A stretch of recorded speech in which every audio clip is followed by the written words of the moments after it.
Hello everyone! ఏంటి సంగతులు? బాగా గ్యాప్ వచ్చినట్టుంది కదా! మరి సినిమాలు లేకపోతే మేము మాత్రం ఏం చేస్తాం చెప్పండి? ఫైనల్‌గా దివాళీ వీకెండ్ వచ్చేసింది. అందులో భాగంగా here is our first review 'Mitramandali.' ఈరోజే ప్రీమియర్స్ వేశారు. ఇప్పుడే చూసొచ్చా. ఎలా ఉంది? ఏంటనేది తెలుసుకోబోయే ముందు మీరు మన ఛానెల్‌ని ఖచ్చితంగా సబ్స్క్రైబ్ చేసుకోవాలి. అందరికంటే ముందు రివ్యూస్ ఇచ్చేది మనమే. అండ్ 17థ్ మార్నింగ్ 8 AM లోపు తెలుసు కదా అండ్ డ్యూడ్ రివ్యూస్ కూడా పెట్టేస్తాం. Now coming to the story line. కులం కోసం ప్రాణాలను తీసే పిచ్చున్న పర్సన్ నారాయణ. తన కూతురు ఒకరోజు కిడ్నాప్ అవుతుంది. ఈ కిడ్నాప్‌కి అసలు గాలికి తిరిగే ఒక మిత్రమండలి గ్రూప్‌కి సంబంధం ఏంటి అనేది స్టోరీ లైన్. ఇంతేనా అంటే ఇంతేలే. అక్కడ ఏం లేదు మరి చెప్పడానికి. Now coming to the positives. నేను లోవర్ బాల్కనీలో కూర్చోవడం వల్లనో ఆర్ సౌండ్ బాక్స్ నాకు దగ్గరలో ఉండడం వల్లనో తెలీదు కానీ I liked the BGM. BGM చాలా బాగా నచ్చింది. మన టాలీవుడ్‌లో కొన్ని రిఫరెన్సెస్‌ని రీమిక్స్ చేసి సిట్యుయేషన్‌కి తగ్గట్టు మంచి ర్యాంప్ బీజీఎంతో ఇంప్రెస్ చేశాడు. ఇది తనే డెబ్యూ అయినా కూడా he has done a good job bro. ఇక సాంగ్స్ కూడా బాగున్నాయి. బట్ ప్లేస్‌మెంటే దాని గురించి తర్వాత మాట్లాడుకుందాం. ఈ సినిమాకి మేజర్ ప్లస్ యాక్టర్స్ పెర్ఫార్మన్సెస్. ఒక్క మాటలో చెప్పాలంటే standard performances from each and everyone. కుమ్మి అవతల పడేశారు.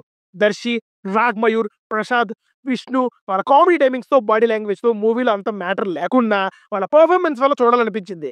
ఇక సత్య, వెన్నెల కిషోర్‌వి కొన్ని పోర్షన్స్ బాగానే వర్క్ అయ్యాయి. ఇక debuted heroine Niharika okay. పర్లేదనిపించింది. Like రీల్స్‌లో చేసేదానికంటే ఇంకొంచెం బెటర్‌గా చేసింది. మాక్సిమం మూవీలో ఉన్న ఎవ్రి యాక్టర్ వాళ్ళ పెర్ఫార్మన్సెస్‌తో మంచి సపోర్ట్ ఇచ్చారు. ఫస్ట్ హాఫ్ అండ్ సెకండ్ హాఫ్‌లో కొన్ని ఫన్నీ మూమెంట్స్ హిలేరియస్‌గా వర్కౌట్ అయ్యాయి. మెయిన్‌లీ సెకండ్ హాఫ్‌లో కొన్ని సీన్స్ మనకి నవ్వు తెప్పించడానికి చాలా ట్రై చేశాయి. And some single line punches landed well.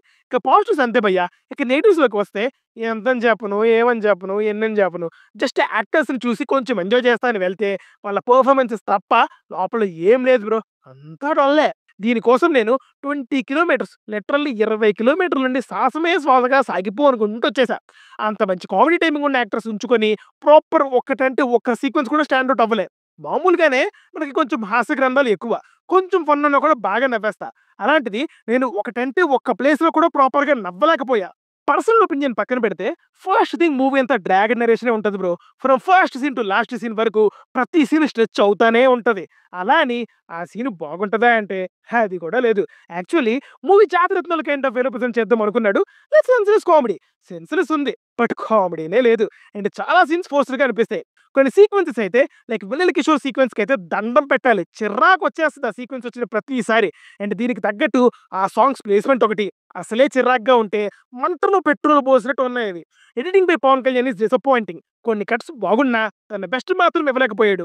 Cinematography is not up to the mark. Like every frame artificial లుక్కే ఇస్తది. The final verdict is Mitramandali. దింపారుగా మాకొక పెద్ద గొడ్డలి. లేదు బ్రో. సినిమాలో ఏం లేదు. బ్రూటల్ హానెస్ట్‌గా చెప్పాలంటే ఈ మూవీ కనుక కొత్త యాక్టర్స్‌తో తీసుంటేనా ఫస్ట్ హాఫ్‌కే వాకౌట్ చేసే రేంజ్ రైటింగ్. బట్ మనకి తెలిసిన యాక్టర్స్ ఉండడం వల్ల అలా థియేటర్‌లో నిలదొక్కుకున్నా. మళ్ళీ 'డ్యూడ్' తెలుసు కదా! 'కేరామ్' ప్రివ్యూతో కలుద్దాం. అంటే the signing off team movies.